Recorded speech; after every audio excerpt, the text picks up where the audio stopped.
Madatua. Ya. Kata orang-orang sosiolog dan budayawan ya, karakter masyarakat suatu etnis bisa dicari dari bangunan dan arsitektur rumah adatnya. Rumah orang Jawa ya, berbentuk kubus sederhana, memakai ramuan pakayu nan lurus-lurus saja. Itu satu gambaran masyarakat Jawa jujur, nerimo, ndak banyak cincong. Terus itu lantai tanah, ataunya genteng. Cuma sama tanah dia. Ayo, inyo menyatu dengan lingkungan di mana tinggal. Pakarangan dan sajuk barasiah melambangkan toleransi supel dalam pergaulan. Kalau rumah orang Batak? Rumah adat Batak, bangunannya kokoh, agak melengkuang sedikit teh, mirip gonjong tapi tidak tajam. Itu orangnya kareh temperamental. Bagak, namun fair, tidak bisa diajak kompromi. Cojawi dua kumayo, dua. Sedangkan fisik bangunannya mak ditanai di galangan baluk-baluk nanta susun di bawahnya. Ya. Itu artinya sebuah kebersamaan dan kompak memperjuangkan kaumnya. Iya. Kalau rumah orang Sunda? Kalau Sunda hampir sama aja Jawa ada. Tapi nan patut disimak yo rumah gaya rumah orang Melayu.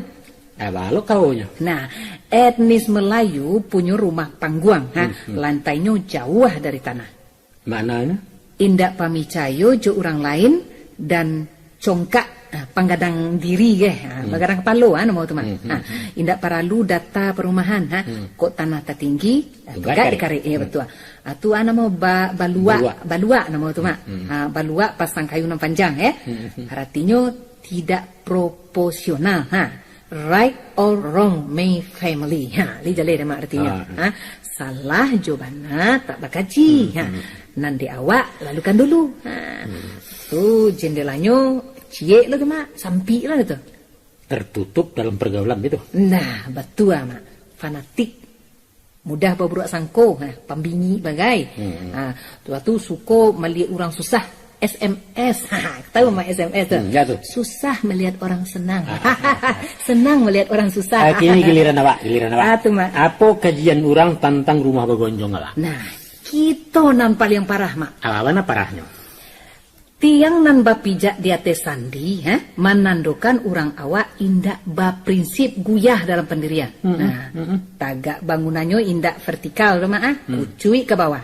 Itu tahu mak artinya curang, sulit dipercaya dan licik. Nah itu sambungan kayu memakai pasak bukan dipaku mati. Lihat mak kasih itu. Ndak serius, anggak geleng namuah. Dalam bayu indak kan? Sudah itu alai. Di muka dindiam bokia. Rancak tu apa minggu-minggu. Tapi di belakang bila berjalin-jalin hari rancak keluar rumah. Jadi saya sebantuannya mak. Suku pura-pura sekadar lagak nampak ada orang saja. Nah, iko nampak yang hebat mak. Tu tanduk rumah nan runcang-runcang tu simbol dari nama tu Garatak Samba. Nan sabananyo orang Minang tu banyali kecil. Kasihnya orang apa? Pemberani. Pengacuy. Iya, kira-kira itulah. Alah. Ndak gini terus hinjo. Lapam mak tu. Tunggu sebentar lu mak Datuk. Kalau komentar tentang orang Jawa, manih sadualahnya rancak. Tapi giliran ke Sumatera ndak saince yuo nanelo. Lai tahu kemanakan sababnya. Bama? Karena nan kalian kecekkan budayawan tadi, orangnya dari situ. Ini patut dipertanyakan. Namanya beragia gadang kawak namanya. Madak tua. Siapapun orangnya, ilmuwan itu mengecek objektif apa adanya tanpa kepentingan apa-apa kecuali untuk ilmu itu sendiri. Mama teringat kepada seorang mahasiswi pasca sarjana di tahun 80-an dan menulis disertasinya tentang suku-suku bangsa di Indonesia. Katanya Minang itu pelit, licik, ortodok dan sagarobak parangai-parangai buruak. Sehingga orang awak di Jakarta tersinggung habis heboh mbak labah tegoyak sarang. Iya. Di pasar, di surau sampai menanti azan, sampai pun di radio amatir dan forum-forum IKM, sadonya mahujat kepada nama-nama warsih warna itu. Kabarnya orang Batak pun dikatakannya muka tembok. Tapi mereka tenang-tenang saja, mak tidak tersinggung, tidak protes. Itu urusan orang. Lah, Sehingga ada nambah komentar cariku katanya kalau si cewek itu sakit hati dia dikecewakan pacarnya dan orang awak. Aduh jo seorang datuk emosi naik simbaba. Katanya nanti nak engkawini pajatu nak tahu bana baan sabana minang kabagu. Pokoknya macam-macam tumpala juga rutu si BA masa itu. Iyalah. Pernah kaunter pelajar awak diundangnya ke kantor perwakilan Sumbar di Matraman untuk mempertanggungjawabkan tulisannya tapi nyo takut datang. Tapi bukan takut, Mak. Tapi beliau hanya akan mempertanggungjawabkan disertasinya kepada majelis dosen, bukan ke orang Minang. Nah, coba klarifikasi ke alma maternya, Mak. Lain diundang di UI ke kampus tapi orang awak untuk nama. Dek takut kan? Tah, jalan. Betul juga kecil orang Mama. Kalau tanduk runcing di puncak rumah gonjong sekadar panggarega, bukan untuk menyindua. Nah, kini Ambo ingin mendanga komentar Mak Datuk Parpatiah tentang analisa orang taraduk Minangkabau. Mungkin ada nampati diluruskan barangkali? Indahlah mungkin Mama nendak sekolah aku kamu luruskan pendapat para pakar. Baru kok ketidak loh, Mak. Kesenjang-senjang lah itu hak orang mengecek apa saja dan teraga adanya. Tapi berpendapat lain tentang sesuatu hal bukan monopoli hak intelektual saja. Sebagai perbandingan akan memak pompa lampu awak sendiri tanpa memadamkan lampu orang lain. Rancak, Mak. Nama cerita dulu. Jadi? Di tahun 72 ada seorang turis bangsa Kanada datang ke meninjau. Melalui penterjemah, Inyo bercerita tentang gaya arsitektur rumah gadang. Iya. Rupanya beliau kok melalui penterjemahnya kan? Iya, menceritakan hasil temuannya selama di Minangkabau. Iya. Sungguh mencengangkan kemanakan. Ternyata orang lain banyak tahu tentang sesuatu dan seharusnya kita lebih tahu. Apa hasil temuannya tuh, Mak? Kau rakyatnya. Sebagai bangunan di kawasan Gunung Barapi, secara tradisional rumah gadanglah dirancang menjadi rumah tahan gempa. Baik itu teliti para arsiteknya, katanya sehingga sekuat apapun bumi bagoncang, rumah bagonjong tak karubah. Entah kok rumah tembok kesapok-sapah. Rupanya kemanakan. Rahasia itu tersimpan di teknik rakitan fisik pusaka kuno Minangkabau itu. Mungkin para tukang tidak sadar kalau hasil karyanya dikagumi orang barat. Di mana letak rahasionya itu, Mak? Pertama di tapak tiang dan tak ditanam, tapi berpijakkan di permukaan batu kali dan kita menyebutnya sandi. Kalau datang Gampu Mahoya, maka tungga akan bergeser beberapa mili mengikuti irama pulang balik gerakannya. Itu cek tu. Nah lain? Dan kedua, setiap pertemuan kayu dikawinkan oleh semacam pen, dan disebut punco, kemudian dipaharik dengan pasak kayu. Waktu datang goncangan, setiap pergelangan kayu tadi akan bermain fleksibel. Kemudian berbalik ke posisi awal. Sekiranya dimatikan si paku, ujung pangka kayu akan patah-patah dan rumah akan rubuh. Bapulo tentang dinding nan kambang kateh itu, Mak. Kambang kateh. Seharusnya kan nang gadang di bawah supaya kue menahan beban. Aneh kan? Betul. Bukankah itu menyalahi rumus gaya grafikasi bumi? Dan itu agaknya nang kemanakan mengkasui dengan kebudayaan Minang melawan arus peradaban. Nah, gitu. Betul. Tapi justru kemanakan disitulah rasio kekuatan rumah gadang. Iya. Terpaan angin dan menghantam rumah akan diredam oleh kecondongan dinding dengan melarikannya ke tanah. Artinya sampiang rumah nan menjadi sasaran angin tadi tidak menantang 180 derajat. Sehingga kekuatannya dapat dijinakkan di permukaan dan landai. Gitu loh. Kalau angin datang dari muka atau belakang.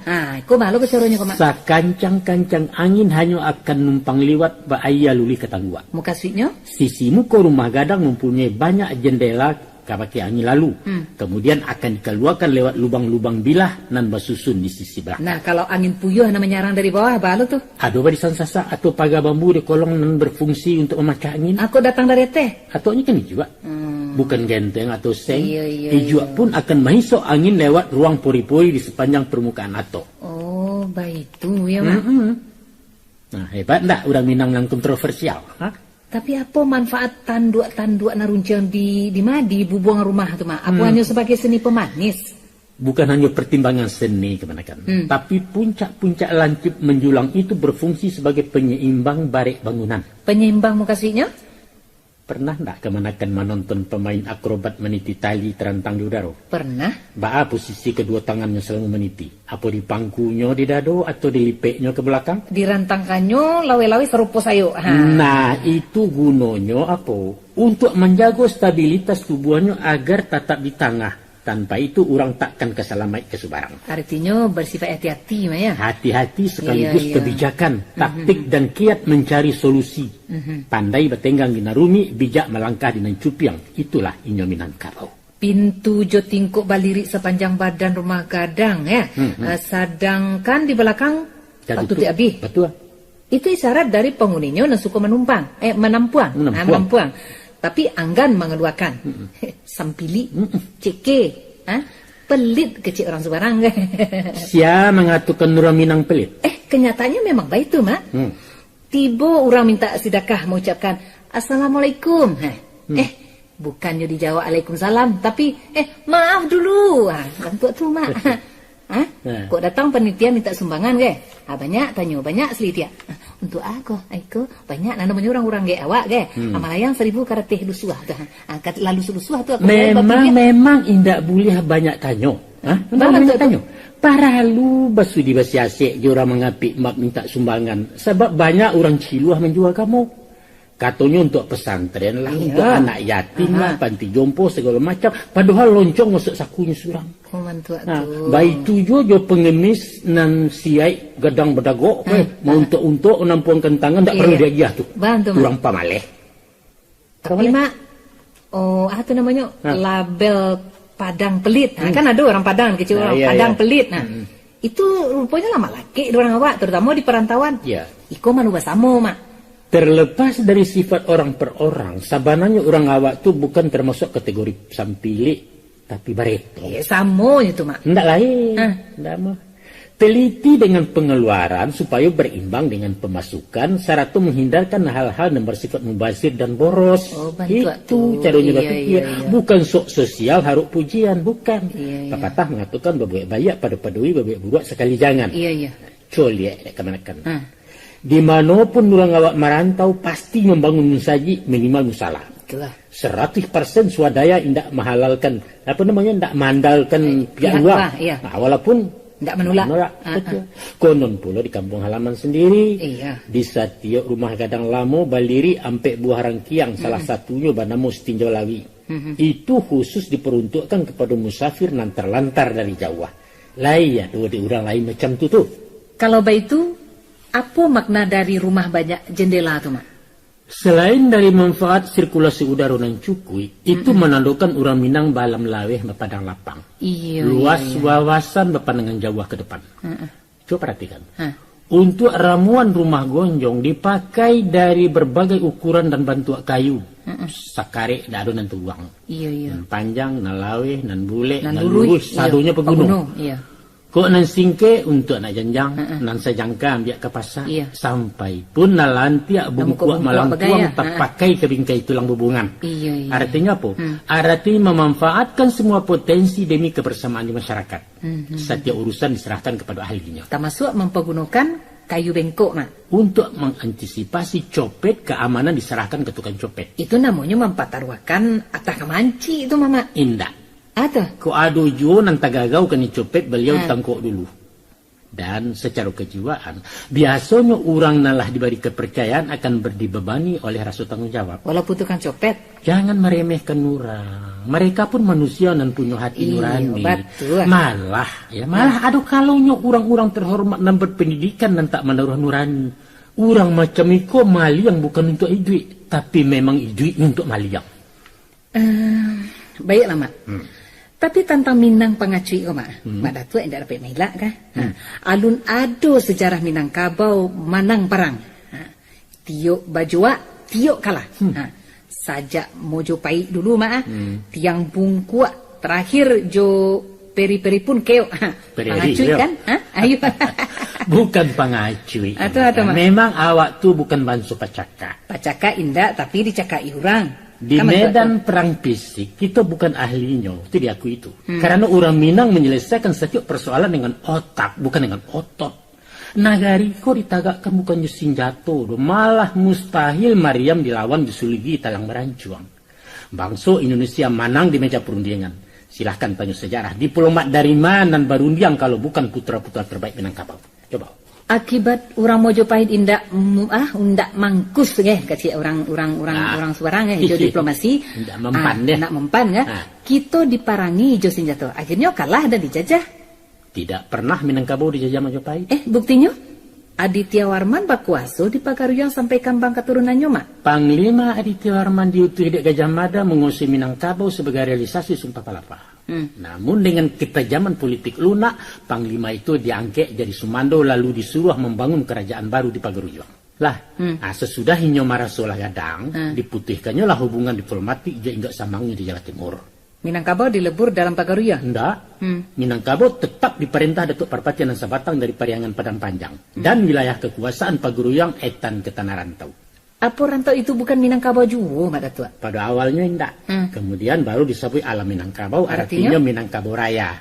Dan pasti ranah Minang tidak pernah dijajah Mojopahit. Akhirnya Pagaruyang menjajah luak nanti kau? Enggak batua. Orang tiga luak tidak pernah merasa takluk ke Pagaruyang dan tidak pernah membayar upeti. Buktinya istana Pagaruyang terletak di Batu Sangka, Mak, wilayah Tanah Datar. Statusnya menumpang. Sama halnya dengan bupati bahkan tua di dalam kota Madian dan menjadi wilayah wali kota. Kalau begitu Pagaruyang tidak sama aja Minangkabau? Jauh bedanya teman-teman. Pagaruyang bermasyarakat feodal, sedangkan Minangkabau demokratis. Iya. Pewarisan kekuasaan raja dari ayah turun ke anak. Manuri adat Minang dari mamak ke kemanakan. Nah itu sebabnya indak surang pun raja-raja Pagaruyang yang bagal adat tua doh. Gala kebesarannya dari sultan ke sultan, dari sah ke sah. Umpama kalau ada kini keturunan Pagaruyang bagal adat tua, batu. Menandakan inyo ndak murni bangsawan berdarah biru. Mungkin niniaknya siswa kawin berisi orang darai yang punya suku. Maka dapatlah beliau warisan gala pusako. Tapi nak, batu namanya atau bingung lombo jadinya, Mak. Tapi balik bingung aku. Iya, bingung lombo jadinya. Sudahlah. Nggak usah bingung untuk mengarati menekan. Pikirkan dan urus saja Minangkabau itu tugas kalian. Oke lah, Mak Datuk. Dijapit balik ke pangkal ko, Mak, tentang gaya arsitek rumah gonjong tahan gempa. Sajak beberapa kali gampo nanambo tahu ko, Mak. Nan terakhir tahun berapa tahun ko nang kencang sangat ko ha. Iya betul. Rumah gadang kan banyak nan rusak karena musibah tu, Mak. Tak tahu sebabnya tuh. Sebabnya tuh, Mak. Karena rumah gadang kini dibuat orang dari tembok atau seng tonggaknya beton pakunya bawi dari baja. Tentang orang Minang yang tak pendirian. Apa pantiangannya dek marat tuat? Tunggak nan tak cukam ke bumi paran nang guyah masuk tiang atau rasuak tak kawin di Riau adalah isyarat dari kelenturan dalam bersikap indak kaku berpendirian tapi berprinsip. Iya. Kekuatan dan menghadang takkan dihadapi dengan kekerasan tapi berupaya meredam emosi orang dengan ketenangan dalam kewaspadaan. Iyalah. Dia akan tunggak bermain akibat kekuatan mendongkak dari luar dan pokok tapak indak buyah lapeh dari sandi. Iya. Roda biarlah berputar, sumbu tetap di tengah. Dua lalu kiambang Betawi baik itu bunyi petuah. Iya. Dipertegas lagi dengan pepatah. Buliah duduk berkisah asahkan di lapiak nan sahalai. Silahkan tagak berpaliang asalai di tanah nan sabingkah. Itu tidak kemana-mana tapi ada di mana-mana. Iya.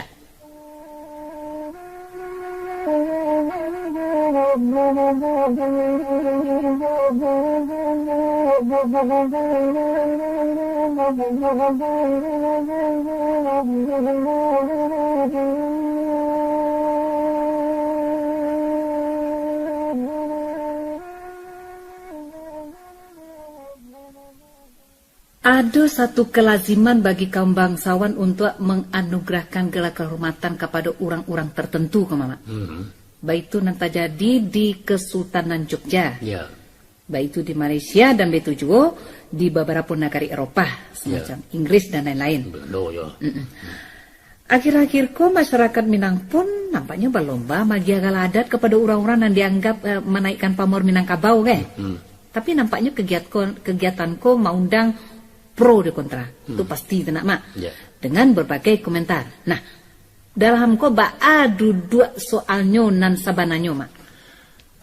Memang semenjak zaman reformasi kok ada kecenderungan beberapa elemen dalam masyarakat untuk latah-latahan memberi gala adat kepada tokoh-tokoh politik, pengusaha atau pejabat yang sedang berkuasa. Motivasinya macam-macam, sesuai dengan kepentingan pihak yang memberikan. Kegiatan yang bersifat hura-hura kok disikapi beragam oleh orang awak. Namun, nenek mama yang tergabung dalam lembaga adat di nagari pada umumnya menolak. Bagi nanlah terlanjur melangsungkan pengukuhan lewat upacara seremonial, tidak mendapat restu para pemangku adat dan pernah dianulir. Dan itu hak mereka. Dengan alasan apa beliau menolak, Mak? Karena tidak ada surya sipasinnya dalam adat. Mau kasih surya sipasin itu apa tuh, Mak? Kalau dalam agama namanya bid'ah, karaju bukit-bukit. Pada Tua pernah mengatakan bahwa hakikat adat itu kesepakatan. Itu kan sudah menjadi satu dalil pembenaran tuh, Mak. Kesepakatan itu benar dan lalu-nadu. Lantas dari mana jalan malegal kan, yo? Tapi ambo pernah mendengar, Mak, bahwa gelar adat yang diberikan hanya sabateh gala sang sako. Sang sako itu apa, Mak?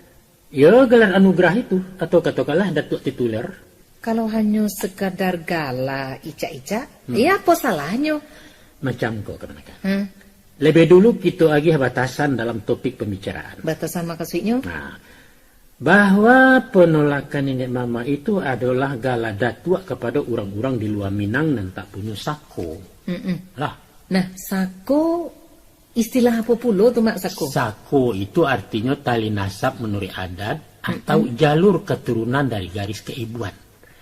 Adapun gala sang sako, dan walaupun hanya sahabat kehormatan tidak dibenarkan diobral ke orang lain kecuali kepada putra terbaik Minang dan berprestasi. Dan itu pun sahabat pinjaman tidak boleh diturunkan ke kemenangan.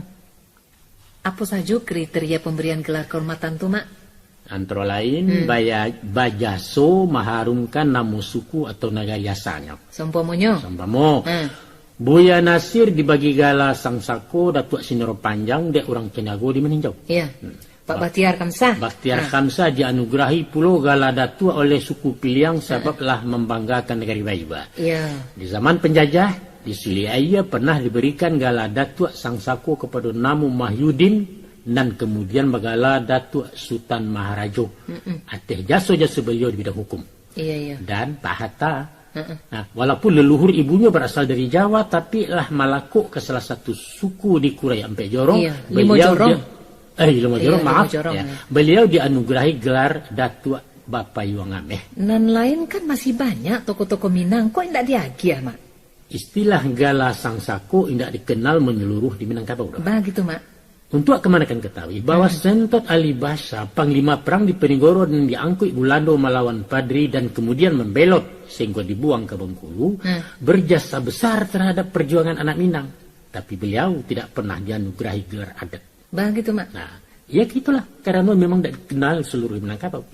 Muhammad Syafi'i umpamanya, pendiri sekolah kejuruan pertama di Indonesia, INS Kayu Tanam, dan pernah pula menjadi menteri. Sampai kini masih ada yang Kayu Tanam itu, Mak. Beliau kok pernah menjadi menteri pendidikan dan kebudayaan sama Soekarno. Tidak dapat gala apa-apa Minangkabau doh. Ruslan Mulyo Harjo, gubernur Sumatera Tengah di zaman PRRI, tidak mendapat gala sang sako walau jasanya tidak tanggung-tanggung ke Minangkabau.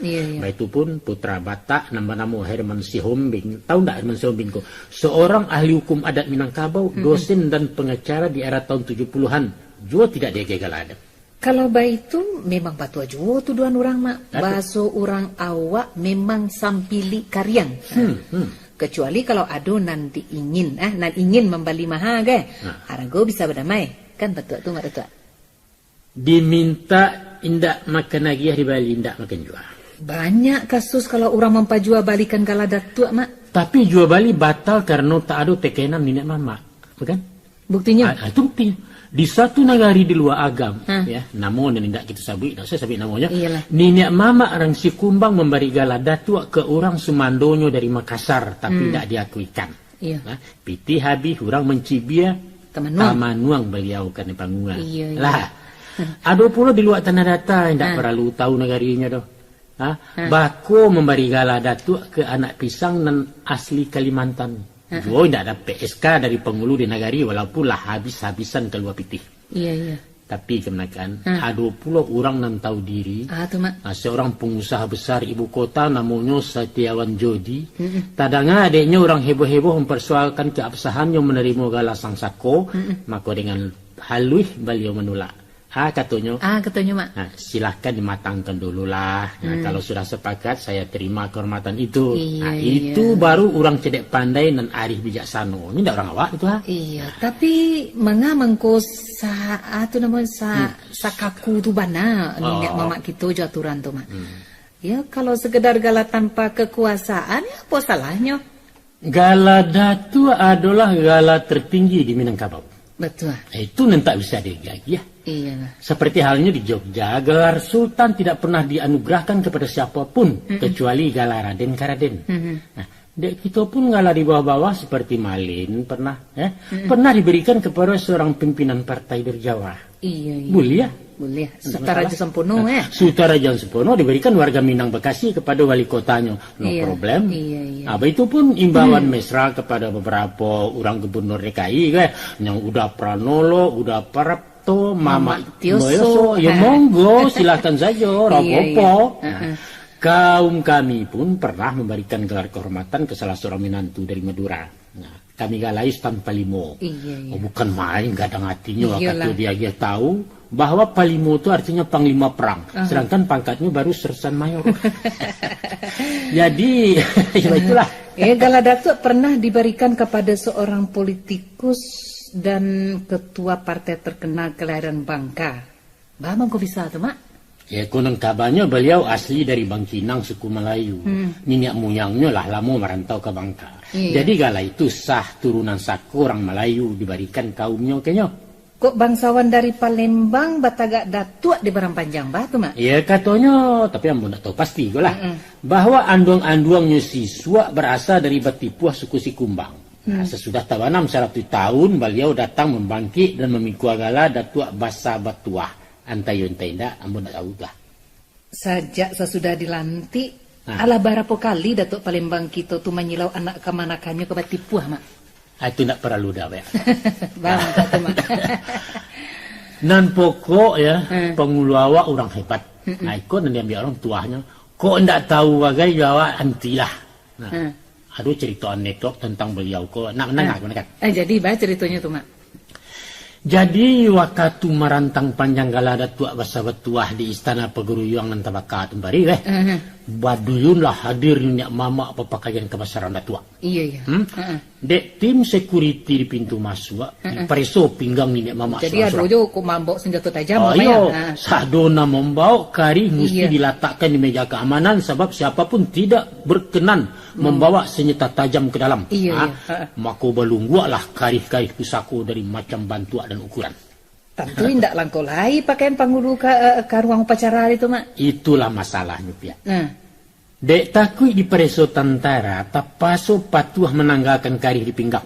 Kesadu-sadunya tanah itu mak. Nah, aduh surang nan kerengkang. Oh, lai je nan kerengkang. Lai sabananya bukan kerengkang, tapi disiplin. Menurut adai wah. Iya. Mako tadangalah dialog antara datua dan tentara tadi. Kata datua, ndak bisa pak. Ini tanda kekuasaan kami Pangulu di Tanah Minang. Kalau ini kami ungkai berarti terluncurlah datuk kami. Menjawab tegas prajurit penjago. Tidak ada alasan datuk. Mesti dicopot. Jawab datuk, saya tidak mau. Apa juga yang terjadi tidak mau. Nah, kalau datuk tidak mau tinggal keris, ya tidak boleh masuk. Iya. Katanya kan, tidak kalah tegas lah datuk kita kok menjawab. Tidak usah, tidak perlu bagai di saya. Saya pulang. Beliau pun balik kanan menuju kauto rombongan namangkui nyocako. Banyak nama ikuti beliau tuh mak. Cuma nih surang lain dek takui terpasok kayak tinggal. Nah itu baru datuk kesatria namanya itu mak. Betul. Baga ya. Prinsip. Nah, kok boleh hendaknya dalam segala hal nih niat mamak ko, niat mamak kita kok harus bersikap tegas ya. Indak namuh digarigak-garigak orang. Jarang bulia serik basuor ke cerita ya. Pada tua. Baapulo jorajo jawanan diberi gala bangsawan pagaruyang tu. Itu urusan orang tu nak jalan dah. Urusan orang baapulo mamakku. Tentu urusan kita masyarakat Minangkabau mak.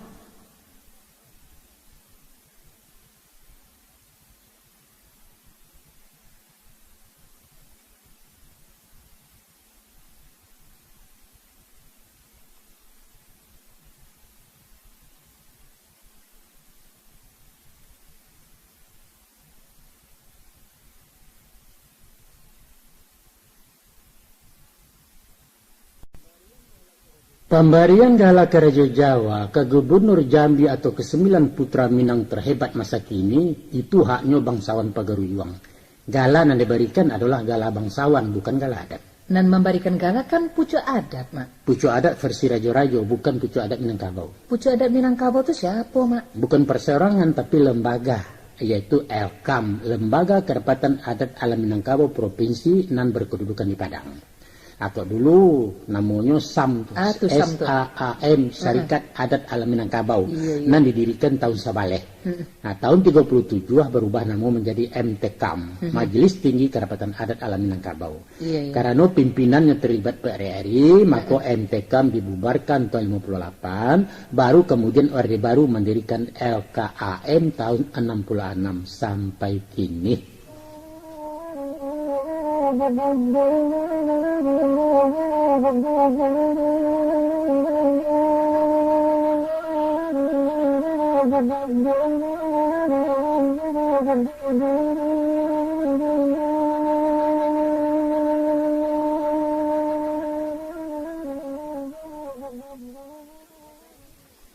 Beberapa kajian tentang Minangkabau menyimpulkan bahwa pada dasarnya masyarakat Minang indak lain menyukui adatnya, bahkan memprotes jo perangai.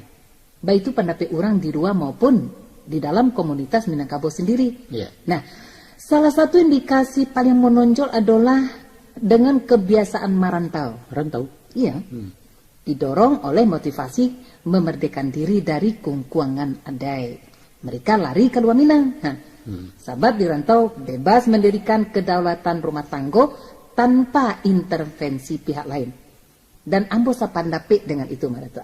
Kungkungan bantu apa nan menyebabkan orang Minang lari ke rantau? Kungkuangan sistem harto pusako. Kasihnya? Dengan aturan kepemilikan tanah sebagai harto kaum. Keberadaan orang laki-laki lah diterlantarkan oleh adat. Di satu sisi sebagai mama, inyo berkewajiban menata manajemen pusako tinggi. Tapi tidak boleh menikmati hasilnya. Kan itu, Mak. Nah, di sisi lain, sebagai suami dan mamikwa tanggung jawab rumah tangga indak mutlak berkuasa. Akibat status tanah kerapan milik istri.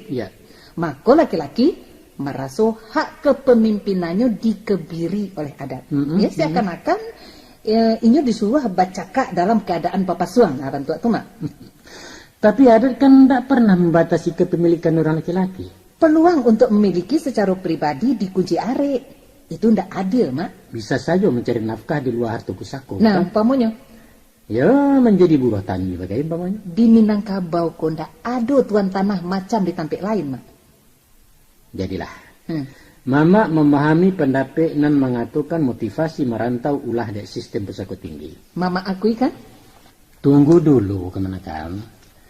Bisa diterima sebagai alasan keterpaksaan, tapi Mama tidak setuju dengan istilah melarikan diri. Sebab konotasinya ada dua. Pertama karena takut, kedua karena banci. Pasti karena banci. Indah, malah sebaliknya karena sayang. Karena sayang? Iyo, adobana tertuang dalam pantun pepatahnya tuh, Mah.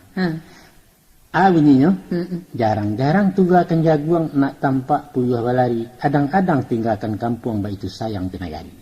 Logikanya, Mak? Logikanya, kalau orang mainda karena jajo, samiang indak katakan nara. Iya, betul. Tapi para perantau Minang tetap taraga di kampung halamannya.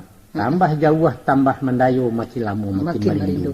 Itulah kalau cinta lama di Rangkayati. Tansano memang pusako tinggi menjadi pangka balau lupa nyaki. Sajak siswa adat ko lah dirubah orang. Natonyo, biar kaum terpelajar maupun alim ulama tidak pernah menggugat adat antah kok generasi kalian kini. Memang itulah nan aneh jo adat Minang, Mak. Apa nan aneh? Orang lah menggeser jalur kekeluargaan mama kamanakan menjadi ayah anak. Betul. Tapi masih saja bangga jo sistem matrilineal. Orang karantau mailakan harta pusako. Namun adat disayang juga. Jo Meliuk-ulu. Iya. Itu istilah kami anak muda, Mak.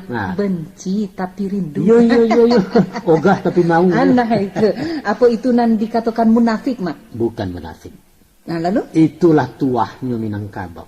Sebab di balik rasunan pai tersimpan udik menyenangkan. sengsara membawa nikmat. Indak pernah kezaliman memberi manfaat. Salah lagi kemenakan. Baku bantu So kalian dengan kejujuran.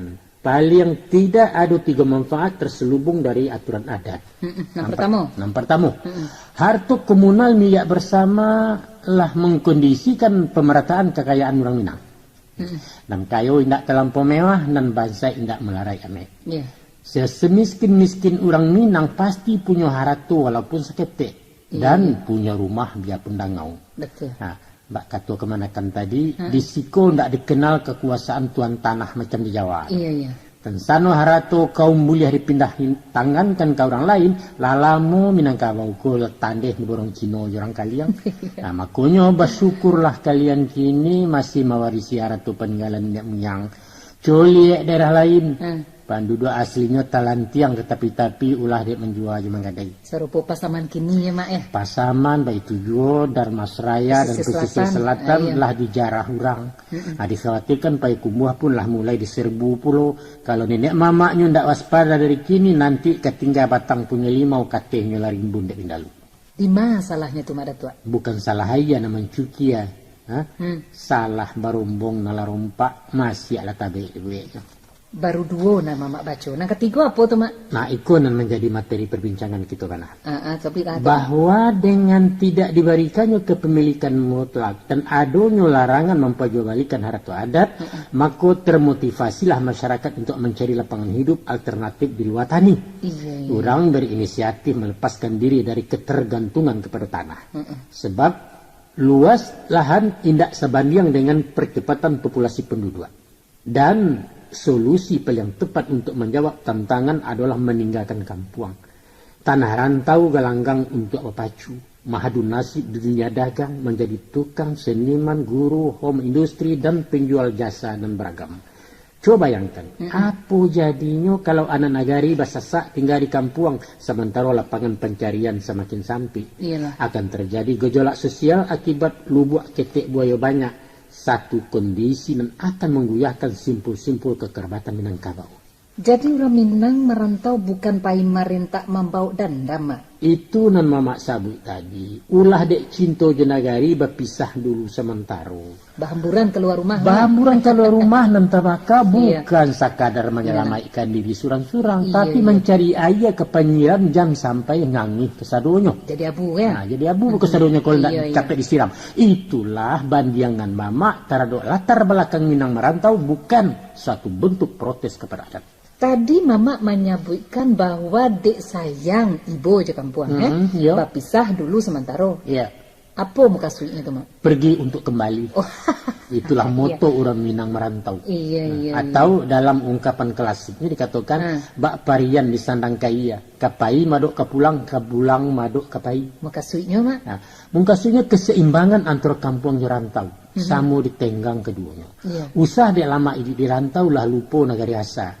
Atau berpusu tinggal di kampung sawah selupa menangguangkan. Nampaknya bagi orang Minang merantau itu suatu keharusan mak. Tak kalau si buyang ketek di pangkuan anduangnya tadanga dendang melalokkan. Bunyinya. Karena tahu madang dulu berbuah berbunga balun. Karena tahu bujang dahulu di rumah berbunga balun. Di usia teh mak? Iya. Supaya apa? Supaya nak jadi orang berguna. Sebab di rumah bukan indak berguna, tapi alun berguna. Alun berguna. Berguna untuk diri sendiri, ijan menjadi beban orang lain. Berguna untuk masyarakat sebab khairun nas mayyamfa'un nas. Itu hadisnya. Sebanyak-banyak manusia adalah kurang dan bermanfaat untuk manusia lain. Untuk itu panuahkalah kepala je intek limpahkan ke orang lain. Gasak dado je intak siarkan ke masyarakat dan pataguah lambuang ekonomi santuni orang berkuliliang. Indak panuh kateh penuh ke bawah jadi jo. Kalaulah itu misi merantau mak di kampung apa nan kurang mak? Kurang memadai kebenaran. Maka sweet mama? Ibarat banyak kue. Mangkonya boneh berbuah labe mesti dianjak ke tengah sawah. Nyampang basasak di semayan walau dipupuk disiangi basulik bana kadang nyokon mencito ke menyabi. Lihatlah. Biasa ada orang besar Minang gadang sesudah meninggalkan kampung. Rumus mama itulah kadaluarsa mak. Indah laku lagi. Banyak anak Minang kini nan sukses berprestasi tanpa beranjak dari kampung. Nagari lah berubah mak. Nagari lah berubah itu betul. Lalu? Kini tidak perlu jauh-jauh mana mencari kayu. Betul. Di Sumbar lah banyak orang hebat, dia di pemerintahan maupun di swasta. Iya. Tapi jangan lupa, kalau pada hakikatnya mereka juga merantau.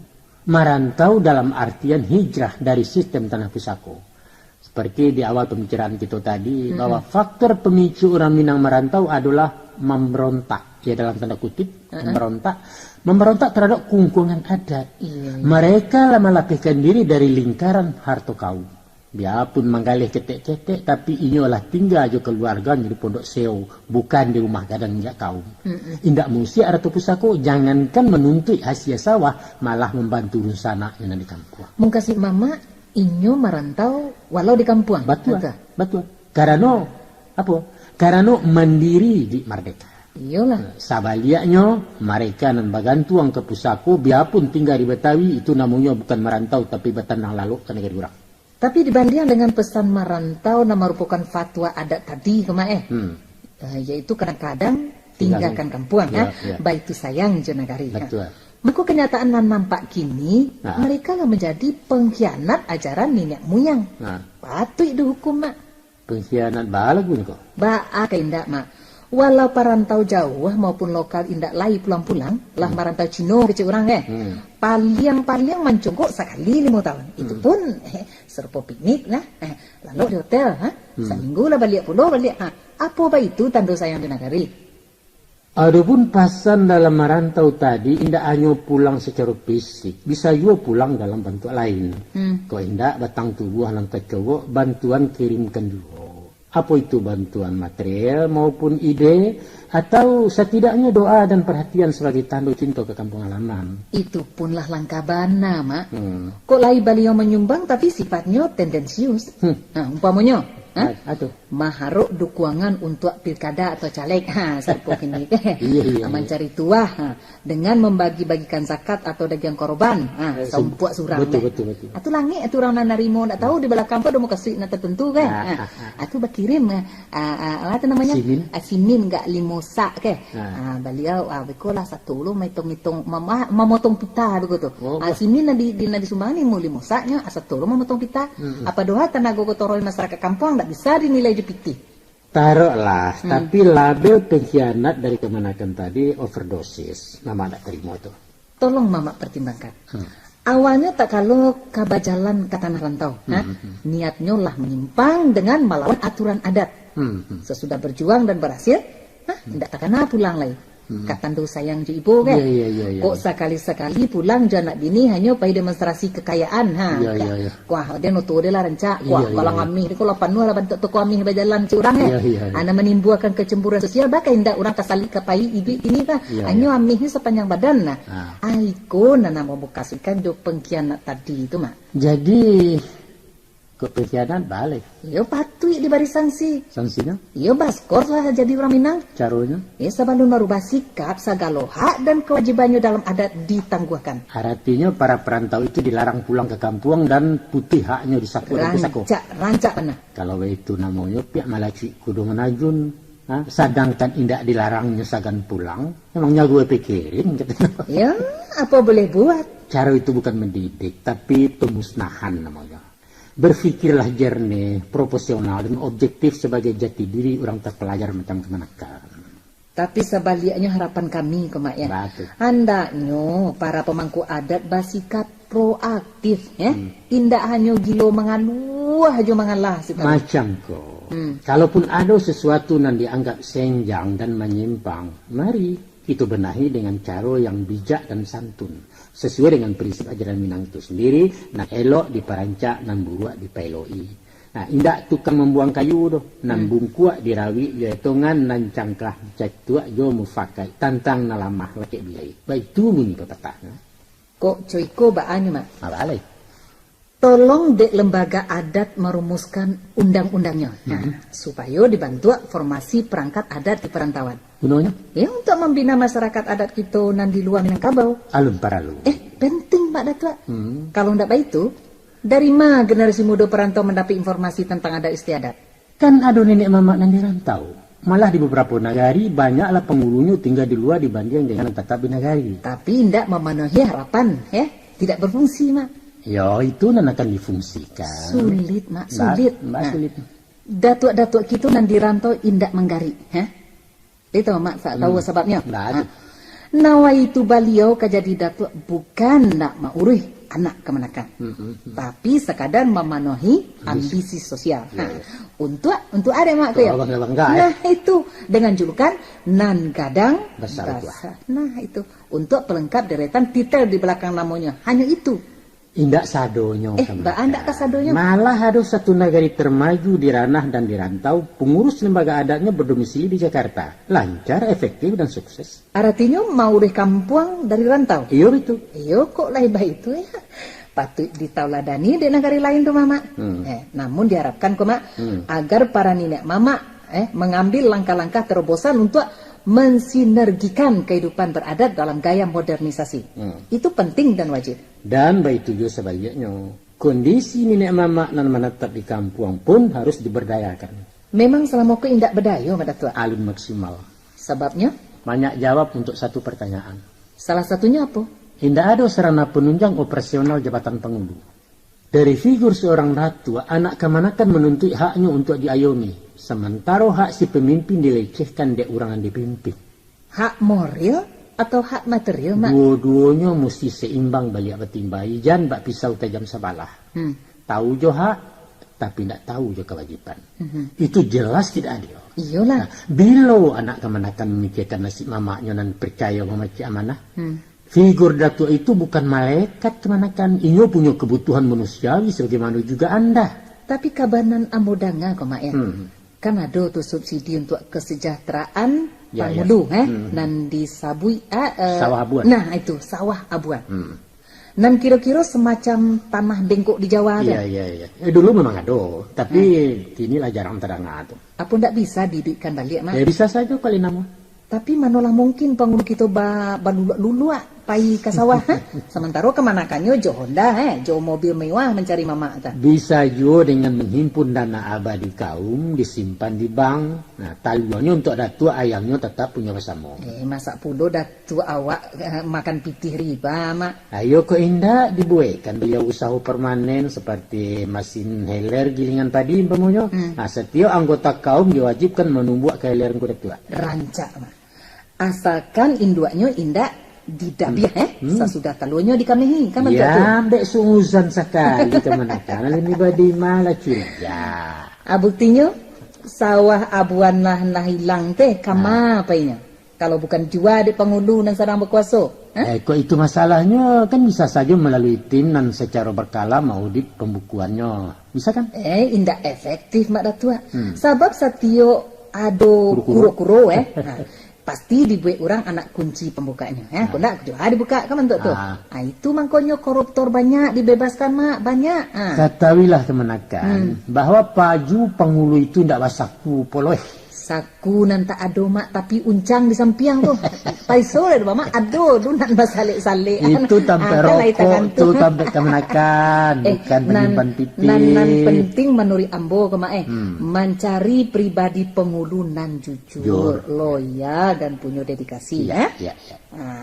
Sudah tuh nan amanahnya dapat dipercaya. Hendaknya bantu tuh usah terulang perilaku sebagian nenek mama kan namanya lah gunakan jabatan kan mentang-mentang mama sekati-kati kecil orang Jawa kan saringgo aratu wilayah nan disertifikatkan atih nama beliau sendiri ya. Kesudahannya punah Minangkabau. Api cayo lama kendak. Betul. Seharusnya pihak lembaga kan membekali beliau-beliau dengan metode kepemimpinan mengisi dengan dasar-dasar ilmu umum. Dan itu tak kalah pentingnya kan. Sajak dari awal mencari cadat lah diteliti itu. Cadat? Apa lo cadat tuh Mak Datua? Istilah ambo sendiri, mengkasihnya calon datua. Iyo, tapi tuh Mama, tapi mana? Kalau para lu melalui semacam apa namanya studi kelayakan. Anu istilah kininya tes apa tuh? Fit and proper. Fit and proper. Propotes. Lah bakal punun-punun nih dah. Jadi mak datuk ya. Ya itu kesimpulan sebenarnya. Ya, jadi mak datuk harus beraja istilah-istilah nan canggih ini. Nah, jangan tapana-pana sih mandanga orang mengecek di kantor-kantor abiko ya. Iya. Aku dulu yo pangulu menekan sore cukui campur jari sebab puruan ke foto dawai kan bentuk tu mak. Ayo kan itu nan musali tanda tangan selama itu. Kini ko mak itu ndak laku lain ha. Kini ko datuk lah modern ha. Ya. Harus tahu memainkan komputer. Ba internet di dunia maya bagai itu Iya. tu menulis ini nak perlu pakai pena le mak. Nak pakai nak manual Ndak pandai laptop betul. Laptop segala macam tu biarlah je masing ketik sajalah. Walau berdekat-dekat nan perlu jali dibaca. Yolah mak, kok mama ndak tahu arti ya? Ya. Ya nantilah sok-sokan bagai baso-baso kini tu kan. Aku salah sabui kau malu aja kemanakan mak. Iya, terima kasih. Dalam Bangkalai pembenahan kondisi adat itu masuk ini kau kenakan. Sangat-sangat dibutuhkan keterlibatan berbagai pihak. Seluruh komponen masyarakat dan lembaga-lembaga terkait dituntut berperan aktif sehingga tercapai kehidupan beradat dan matang. Ya. Tanpa itu, adat akan mati tagak. Tidak ada makna pencanangan bebaliak benagari. Ya. Semboyan tinggal semboyan, nan bak patuih berapi-api, namun hujan tak kunjung turun. InsyaAllah. Ya. Kok niat lai sama baik dan pemerintah tidak sekadar basa-basi, kita yakin. Adat takkan gamang menatap hari depan nan syarat tantangan, terutama dalam menantang badai modernisasi dari barat. Semoga sajalah. Ndak itu dah mak. Boleh. Sejak tadi lah panjang kita berbincang-bincang tentang berbagai masalah berkaitan dengan kehidupan adat istiadat. Iyalah terima kasih atas perhatian waktu dan ilmu nan mak datuk berikan dalam melayani kemanakan dunia macam apa. InsyaAllah kemaah bermanfaat sangat untuk masyarakat ya, terutama untuk pribadi ambo sendiri. Terima kasih kembali. Hanya sekadar itulah pemberasan mama tak dapat bertanak lagi. Dengan keterbatasan ilmu dan wawasan, mama memberikan apa adanya. Kau indaklah ndek menunaikan kewajiban sebagai pemangku adat, rumilah menjawab segala tanyonan bak maipi basi jubilah. Kuwait lanan diapi dari nan papi. Atau ibarat menjual pinjai ke Cino gue. Awak nan tidak basi sekolah berundiang jauh orang tidak pandai, maafkan nama tentang itu. Mak datuk lampau merandah. Mbak Rimo menyuruhkan kuku cik orang banyak bertambah ilmu gara-gara mak datuk nah. Mudah-mudahan kau mak datuk menjadi amal dek mak datuk. Alhamdulillah. Akhirnya ambo mohon maaf dari mama.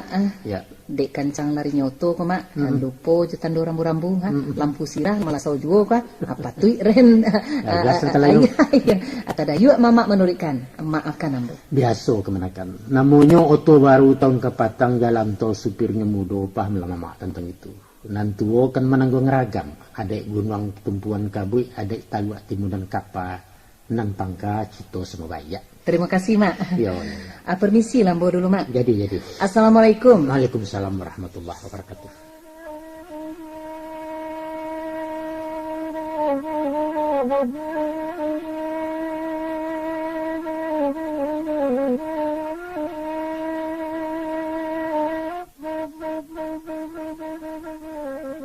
Itulah tadi saudara pendengar, perbincangan antara Mama dan Kemenakan seputar masalah adat dan kebudayaan Minangkabau. Terimalah ia sebagai sumbangsih kami, ibarat setangkai kuncup dalam semaraknya Taman Raya Babaliak Banagari. Semoga ada manfaatnya. Salam kompak dari Balerong. Wassalamualaikum warahmatullahi wabarakatuh.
Thank you.